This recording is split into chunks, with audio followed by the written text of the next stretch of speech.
560 ang Cebu bumaba. Ang pangako niya, bigas ang bababa. Ngayon siya ang naupo, mumahal ang bigas, bumaba ang Cebu. Grabe naman yan. Ngayon, tignan nyo naman ang mga binoto nating Senado na mga alagad ni Presidente Marcos Bangat Jr. Kung makaimbestiga sila kay Sara Duterte, nung humihingi si Sara Duterte ng pondo, abay si Ira Hontiveros, yan si Risa Hontiveros, kung makaimbestiga, akala mo naman anghel. Ikaw ang tanungin namin ni Risa Hontiveros, yung kinurakot mo, yung ninakaw mo, na 90 billion sa PhilHealth, saan mo pinunta? Tapos kung makaimbestiga ka, akala mo malinis ka? Isa kang crocodile na malaki. Tapos yan si Tambaluslos naman, Martin Romualdez na parang elepante. Yang laki ng tiyan mo, bawasan mo bago ka magpresidente.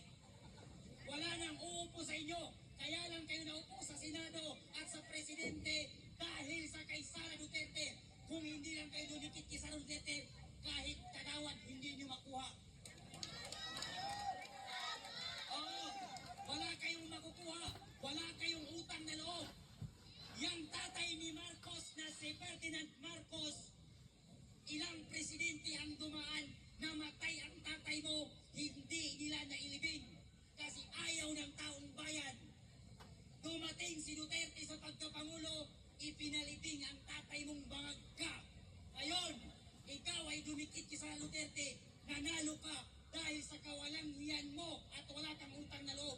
Nung naupo ka, tinrider mo ang pamilya Duterte. Ngayon, lahat ng anti-Duterte, alam nyo na ang meaning yan. Ibig sabihin, adik yan. Pag ang tao galit sa kay Duterte, adik yan. Pag ang Senado galit kay Duterte, adik yan.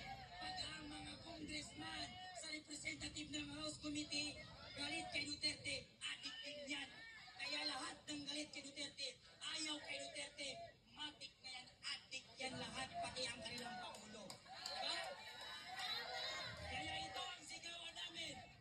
Lahat kaming nandito, galing sa iba't ibang panig, sulok ng Pilipinas. Isa lamang ang sigaw namin, Marcos Demonyo! Kung mag-resign ka na, huwag kang magpa-under sa asawa mong parang zombie kung maglakad. Huwag ka rin magpa-handle dyan sa pinsan ng asawa mong parang baboy na si Romualdez. Huwag kang magpa-handle dyan sa asawa mong zombie kung maglakad. Kaya ikaw naman, pag in-interview ka, Bongbong Marcos, yung bunganga mo, ayusin mo. Kasi napaghahalatan kang adik. Kasi pag in-interview ka, ngayon, ipapapatay niyo pa ang aming mahal na Vice Presidente? Nagkakamali kayo dyan. Kahit ialis niyo pa ang mga bodyguard, ang sundalo ng Moro ay handang mag-bodyguard at sumuporta sa kay Duterte at sa anak niya. Kaming mga Muslim, handa kaming magpakamatay para sa pamilya ni Duterte. Dahil dyan, mag-resign na kayong lahat dahil wala kaming mapapala sa inyo. Puro kayong bangag, puro kayong adik, puro kayong bobo.